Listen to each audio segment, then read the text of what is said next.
Happy Sunday, guys. Let's analyze the games that happens on round 3 between GM Magnus Carlsen and GM Roberto Garcia.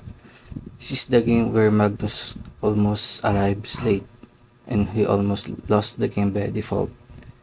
But however, he still manages to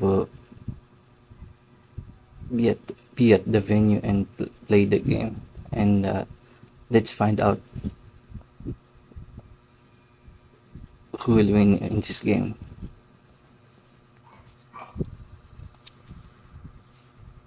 Roberto Garcia plays e4, then Magnus plays Sicilian c5,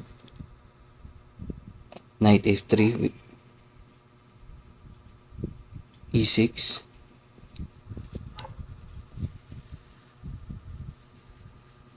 Roberto plays d4, and Magnus accepts the pawn on d4.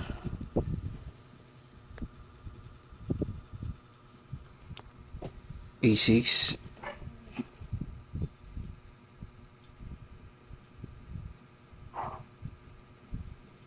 c4, it's still a book line, knight f6, knight c3, queen c7,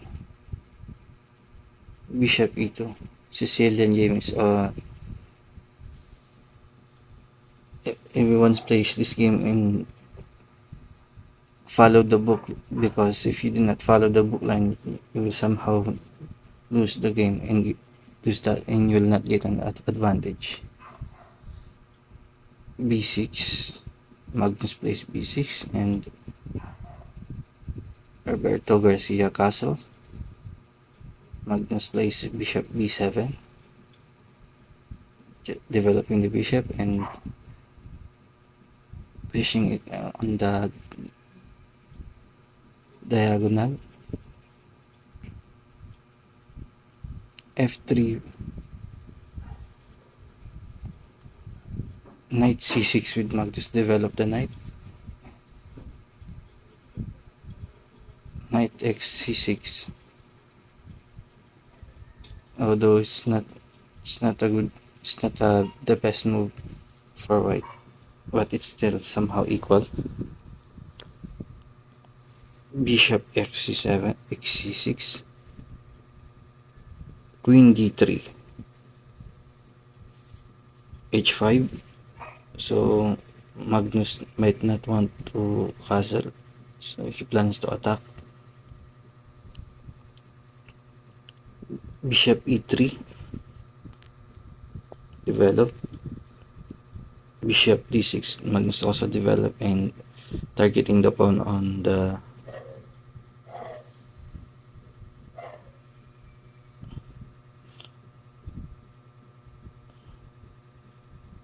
f4.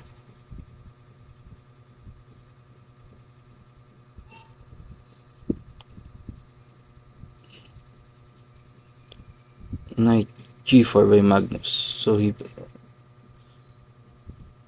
invites the white to take his knight so he can open the rook, the file on the rook on h8.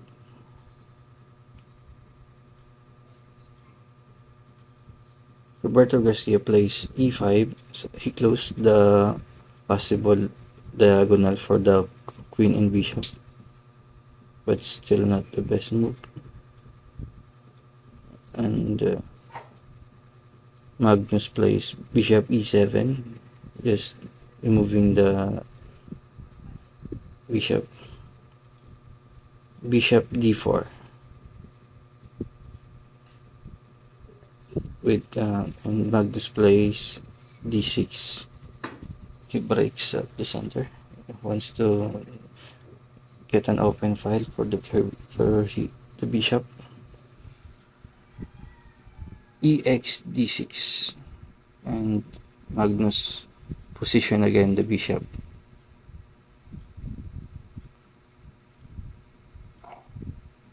Roberto Garcia plays bishop f3, challenging the bishop, so because that bishop is Magnus bishop is stronger because they are all directing to the kings of the white. Magnus accepts the bishop, and Roberto Garcia takes the bishop with the queen, and Magnus castle.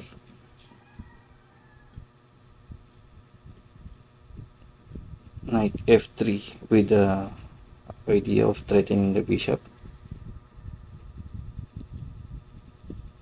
Magnus captured the c4.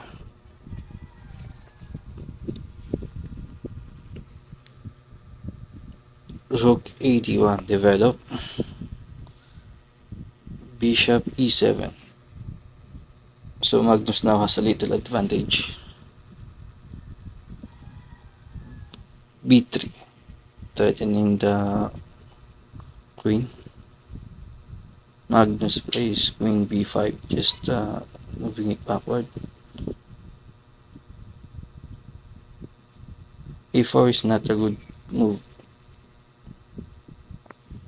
even though it's attacking the black's queen, but it's not the best move, and since Magnus gained an advantage for this move, Magnus plays queen b4. So the black diagonals for the is weak, so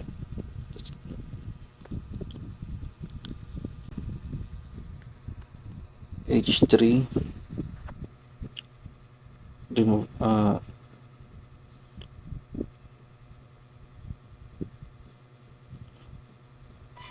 h6, knight h6, just move backward. Bishop c3. So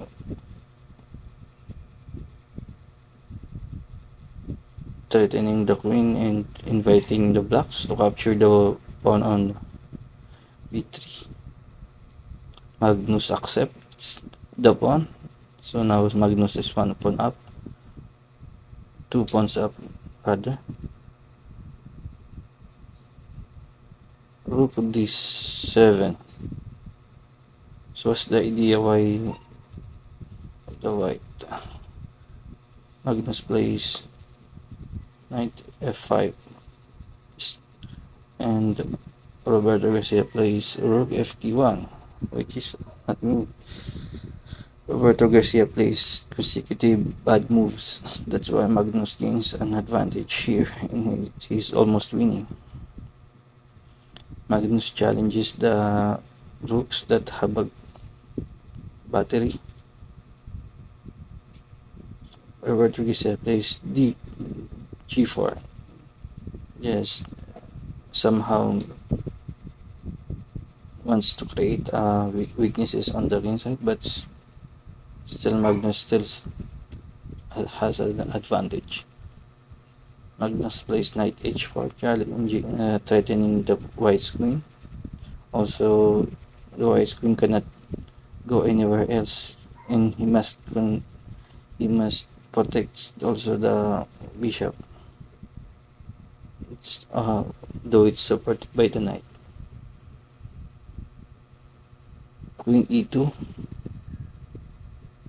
Magnus accepts the pawn on a4, and that is why the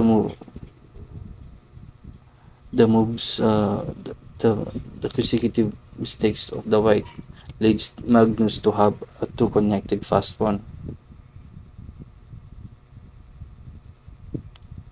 Rook d4, d1, d4, threatening the black's queen to retreat, but Magnus just plays queen a3, making pressure with the bishop. Roberto Garcia plays h2.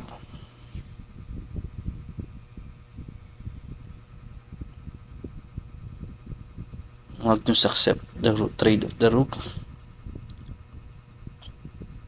and he trade also with the other rook. So it's the basic principle that if you have an advantage, you are material up, then go for an exchange of pieces, so you will feel the advantage. But Roberto did not accept the trade, and he threatens the pawn on a8, a6.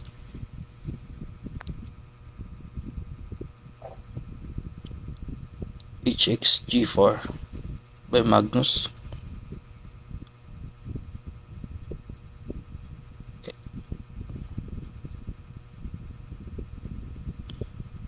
Magnus plays g6, knight g6, is repositioning the knight.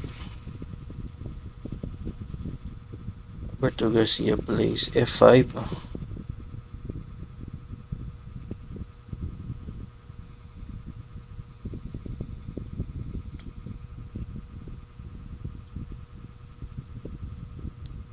Magnus plays bishop d6. Check. And Roberto Garcia plays king g1. Magnus check again with the queen c1. And Roberto Garcia blocks with the queen. But Magnus check first on c5. And Roberto Garcia moves up. Magnus followed up with the check with the knight. It's not a good move. Plays queen g1. Roberto Garcia things moves up, and Magnus followed it up with the check with the rook. And it's a mate. So if we see it on that time, Magnus, even though has advantage on time, is 11 minutes, and Roberto Garcia is only 134 minutes remaining time. So even though Magnus leads, he still wins the game. He proves that he's still the best players in the world. So thank you guys for watching, and please subscribe and likes if you watch the video, and we'll try to analyze another games if we have an extra time. Thank you.